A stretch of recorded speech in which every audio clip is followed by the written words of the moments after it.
Hello students, welcome to Tapovan group of school. My name is Rajput Moni. We are going to standard 6 subject maths algebra exercise number 11.4 देख रहे हैं हम. उसका first question है answer the following देखने वाले हैं हम. Take the Sarita age of the present Y years उसका देखना है. उसमें आपको कुछ ज़्यादा एक्स्ट्रा क्वेश्चंस दिए वो देखेंगे. उसमें A B C D E तक आपको क्वेश्चन दिए हुए हैं. तो हम ले लेते हैं, स्टार्ट करते हैं क्वेश्चन.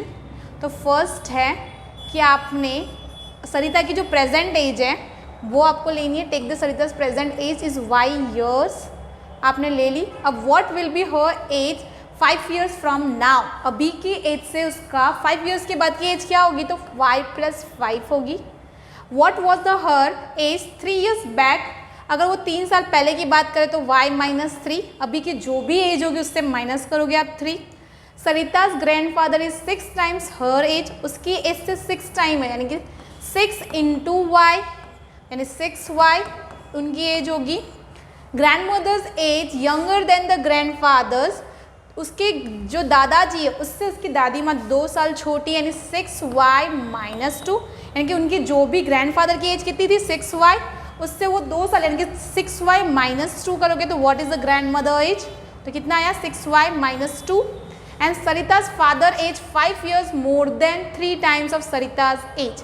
सरिता की एज से कितना टाइम 3 टाइम, तो y × 3 + 5 ईयर्स, उससे भी 5 ईयर्स ज़्यादा है 3y + 5. तो ये है आंसर्स. फर्स्ट 5 के आंसर्स ए के. फर्स्ट क्या है, सरिता की प्रेजेंट एज कितनी है लेनी है आपको, y लेनी है. उसके हिसाब से 5 ईयर्स के बाद उसकी एज क्या होगी, तो y + 5 होगी. अगर उसकी एज 3 ईयर्स बैक जाना है यानी कि y - 3 होगी. अगर उसके ग्रैंडफादर की एज कितनी दी आपको 6 × y 6 टाइम है, सो 6y. अब उसकी जो दादी माँ ग्रैंड मदर वो कितनी है, दादाजी से छोटी 2 ईयर्स यंगर है, सो 6y - 2. एंड देन फादर की एज है वो उसकी एज से 3 × y 3y + 5 ईयर्स है, सो 3y + 5 आंसर आएगा. तो ये थी उनकी 5 क्वेश्चन फर्स्ट के आंसर्स.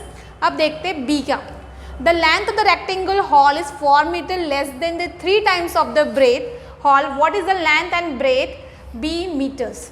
आप क्या लोगे, ये आपके जो हमने करवाए वो क्वेश्चंस हैं, और यहाँ पर आपको लेंथ और ब्रेथ का क्वेश्चन दिया हुआ है, तो वो आपको फाइंड आउट करना है. तो स्टार्ट करते हैं.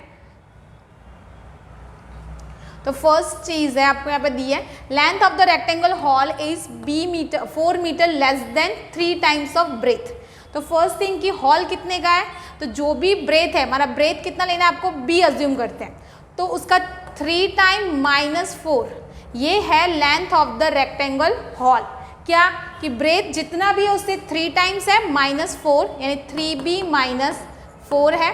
और ब्रेथ कितना लिया हमने, b लिया है, और लेंथ उससे कितने टाइम्स है, तो 3 टाइम है. तो दोनों के आंसर्स आपको मिल गए 3b. तो ये दोनों थे. लेंथ आपका 3b है और रेक्टेंगल हॉल कितना है आपका, तो आपका आएगा 3b - 4. ये रहा, length is equal to 3b and breadth is equal to 3b - 4 meters. अब बात करते हैं सी वाले क्वेश्चन की. सी में आपको एक रेक्टेंगल बॉक्स दिया है, has a height is h centimeter. एक रेक्टेंगल बॉक्स है जिसका हाइट जो है वो h है. Its length is 5 time the height. Height से कितना टाइम है वो length, l is equal to 5h and height and breadth is 10 centimeter less than of length. Length से सॉरी ब्रेथ कितना है, तो 5h - 10. तो express the length breadth of the terms of height. Height के terms में आपको बताना है. तो फर्स्ट थिंग ये है कि हमारा जो हाइट है वो h सेंटीमीटर, वो तो कंफर्म दिया है. उसके बाद जो हाइट से कंपेयर किया है लेंथ को, वो कितना है, हाइट से 5 टाइम यानी 5 × h is equal to 5h. तो आपकी लेंथ कितनी हुई 5h. अब बात करते हैं ब्रेथ की. तो ब्रेथ कितना है 5h. जो भी लेंथ है उससे 5h है, उसमें से -10 करना क्योंकि वो लेंथ से 10 सेंटीमीटर कम है, तो 5h - 10. तो ये दोनों आंसर्स आपके आएंगे. L is equal to 5h और breadth is equal to 5h - 10. Done. तो ये रहा आपका क्वेश्चन का आंसर. अगर लेंथ 5 टाइम्स है सो 5h, और ब्रेथ कितना था 10 सेंटीमीटर लेस देन लेंथ, सो 5h माइनस 10 सेंटीमीटर। डन। तो इस तरह से आपको लिखना है। तो स्टार्ट करते question number D. Meena, Beena and Leena, ये 3 जन है climbing the steps of hilly top. Meena is a step of S, Meena ने कितने स्टेप्स चले एस। बीना ने 8 स्टेप अहेड, उससे 8 स्टेप ज़्यादा है तो आगे है, तो बीना के कितने हो गए s प्लस 8 हो गए। Leena is a 7 steps behind, उससे 7 स्टेप पीछे है लीना, तो उसका क्या होगा s माइनस 7। तो ये हो गए बीना और लीना, और बात रही मीना की तो उसके स्टेप्स आपको ऑलरेडी दिए हुए हैं s। अब ये कहा गया है कि the total number of the steps of the hilly top is 10 less than 4 times. Total steps कितने हैं, तो जो भी है 4 टाइम्स, जो भी स्टेप यानी 4 इंटू एस माइनस 10, यानी कि 4s माइनस 10 में आप क्या करोगे, आप हिल के टॉप पे पहुंच जाओगे। मीना हैज़ रिच्ड, मीना वहाँ पे पहुंच चुकी है, तो 4s minus 10। First thing Meena के स्टेप थे s, लीना के कितने हैं, उससे 7 स्टेप पीछे s माइनस 7, बीना s प्लस 8, और टोटल स्टेप कितने हैं, तो 4 इंटू एस माइनस 10, तो 4s माइनस 10। ये आपका आंसर है डी का। ये रहा आपके क्वेश्चन का आंसर, राइट, 4s माइनस 10। अब बात करते हैं लास्ट क्वेश्चन की, ई नंबर की।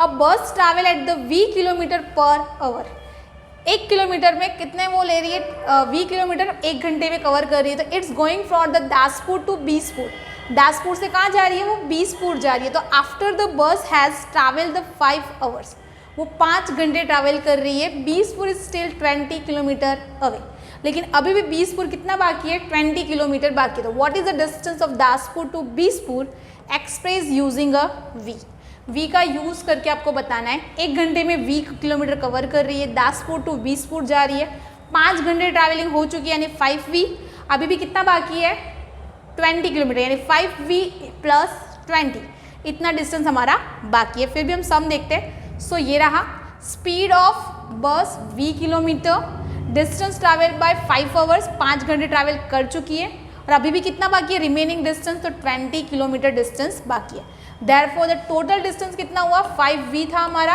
प्लस 20 किलोमीटर जो रिमेनिंग है वो भी लिख देंगे। तो ये था हमारा किलोमीटर, हमारा क्या है टोटल डिस्टेंस है दासपुर टू बीसपुर का। डन। इस तरह से आपको सम करना है और नोट में कॉपी डाउन करना है, राइट। आगे देखते हैं question number 2। Change the following statement using the expression into statement ordinary language, आपको ऑर्डिनरी लैंग्वेज में से कन्वर्ट करना है। For example Salim score R runs in a cricket match and Nalin score R plus 15 runs. So in ordinary language, Nalin scored the 15 runs more than Salim. आपको ये जो equation है वो दिया है, आपको जो ऑर्डिनरी लैंग्वेज क्वेश्चन में दिया जाता था वो आपको इस बार लिखना है, उल्टा करना है। सो स्टार्ट करते फर्स्ट सम से। A notebook cost P, a book cost 3P। Notebook के कॉस्ट से बुक की कॉस्ट ज़्यादा है, मोर देन है, so a book cost 3 times the cost of notebook. Notebook की कॉस्ट से वो 3 times है। Tony puts the Q marbles on the table and he has a 8 Q marbles in box. उसके पास कितने marbles, Q marbles table पे रखे और 8 Q marbles कहाँ रखे उसने बॉक्स के अंदर। So the number of the marbles box 8 times and the marble on table, table के मार्बल्स से 8 टाइम्स ज़्यादा मार्बल्स कहाँ पे आपके बॉक्सेस के अंदर। Our class has n students, the school has a 20 n students. हमारे क्लास में n बच्चे हैं और पूरे स्कूल में कितने बच्चे, 20 टाइम्स मोर देन बच्चे हैं। So the total students of in school is 20 times that our class, हमारी क्लास से 20 टाइम्स ज़्यादा बच्चे हैं। बात करते हैं डी क्वेश्चन की। Jaggu has a z years old and his uncle 4z years old, then his aunt is 4z minus years. तो जग्गू की एज कितनी है z, उससे 4 टाइम्स ज़्यादा किसकी है, अंकल की, एंड उसकी आंटी कितनी है 4z माइनस सी, यानी कि 3 years younger than his uncle. So Jaggu's age 4 times the age of Jaggu's, Jaggu's uncle age is 4 times the Jaggu's age, and Jaggu के एज से उसके अंकल की 4 times है, and Jaggu's aunt is 3 years younger than the Jaggu's uncle, uncle से वो 3 साल क्या है, छोटी है। In arrangement of the dots of R rows each row has a 5 dot, तो 5 आर आएगा। The total number of the dots is 5 times the number of row. तो ये थे कुछ एक्सप्रेशन जो आपको थियोरेटिकल करने थे। अब बात करते हैं क्वेश्चन नंबर 3 की। A is a given Munnu's age x years and can you guess the x-2 what is the show. तो ये क्या शो कर रहा है, आई थिंक उसके यंगर ब्रदर या सिस्टर की एज शो करेगा कि उससे वो 2 साल छोटा है। And can you guess the x+4 and 3x-7 और 3x+7 में भी शो, ये क्या शो कर रहा है वो आपको बताना है। तो लेट्स स्टार्ट द, देखते हैं क्या है। मुन्नू की एज आपको ऑलरेडी दी हुई है x years, his younger brother, उसके यंगर ब्रदर और सिस्टर भी आप लिख सकते हो कि वो x-2 years के होंगे, एंड एल्डर ब्रदर या सिस्टर उसके कितने होंगे, 4 years बड़ा होगा। यानी एक भाई जो छोटा होगा वो 2 साल छोटा हो सकता है, माइनस का मतलब, और जो बड़ा है वो +4 years बड़ा हो सकता है, राइट। अब उसके बाद 3x+7 का मतलब है कि उसके फादर की एज होगी जो उससे 7 years बड़े हैं 3 टाइम करने के बाद, उसके एज से 3 टाइम +7 एक्स्ट्रा एज वो क्या है, बड़े हैं। तो इस तरह से आप शो कर सकते हो। Then given the Sara's age today is y years and think the her age in future and past. आपको यहाँ पे सारा की एज दी है 7 years बाद की, 3 years पहले की, 4 years years, ऐसा आपको दिया तो आपको करना है। तो ये क्या है, कौन सी एज है, पास्ट एज कौन सी है, प्रेजेंट एज कौन सी है। प्रेजेंट एज की बात जो भी है, सॉरी फ्यूचर एज कौन सी होगी जिसमें आप प्लस किए होगे, और पास्ट एज कौन सी होगी जिसमें माइनस किया होगा। यानी कि वो इस साल से पहले की बात कर रहे हैं, तो हर -3 मतलब उसके पास्ट की एज है 3 साल पहले, 2.5 years माइनस किया है मतलब 2.5 years पहले की बात है। फ्यूचर में y+7 यानी 7 years बाद की बात हो रही है, 4.5 years बाद की बात हो रही है, राइट। तो ये अगर एडिशन है तो फ्यूचर की बात हो रही है, सब्ट्रैक्शन है तो किसकी बात हो रही है, पास्ट एज की बात हो रही है। C number, given the S students in the class like a football and what 2 and show and what is a 10/2 show, n/2 show। तो यहाँ पे क्लास की बात हो रही है कि n स्टूडेंट्स को क्या पसंद है, फुटबॉल। तो 2n क्या शो कर रहा है, number of the students like hockey and students liking a football.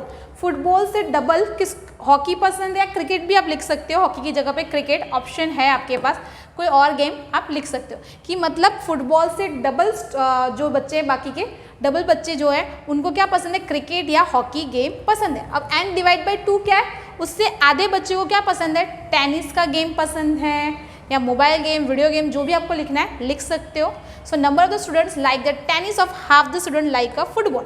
Football जितने बच्चे को पसंद है उसके आधे बच्चे मतलब उनके नंबर ऑफ द स्टूडेंट में से टेनिस भी पसंद है। तो यहाँ पर आपका 11.4 कंप्लीट हुआ। नेक्स्ट वीडियो में 11.5 स्टार्ट करेंगे। Thank you.